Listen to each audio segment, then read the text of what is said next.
I am the Tofu Golem. Please enjoy the video. Start by organizing your spreadsheet before opening Eviews. Save your data as CSV or Excel, XLS or XLSX with a header row. Use ISO date format YIMMDD for date columns and set commas as delimiters.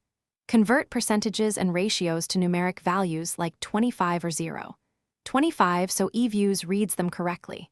Remove formulas and ensure missing cells are blank or coded as NA. Label each column with a short variable name. Open Eviews and create a new work file matching your data frequency. Choose File, then Import, and select your CSV or Excel file. In the Import dialog, specify commas for delimiter and check First Row Contains Names option. Map the first column as the date using frequency and starting date prompts. For monthly data, use frequency 12 and enter start as 2000-01. Confirm variable types. Preview the first 100 rows, then click OK to import series. After importing, inspect each series in the workfile window for type and content. Recode strings to numeric using the @val command or string to numeric option in the series view. Handle missing values by filling, trimming, or using sample adjustments before analysis.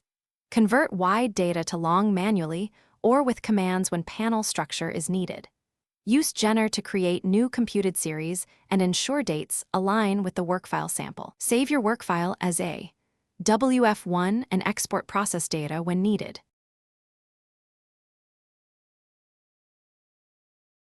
Thanks for watching. Consider subscribing if we helped you today.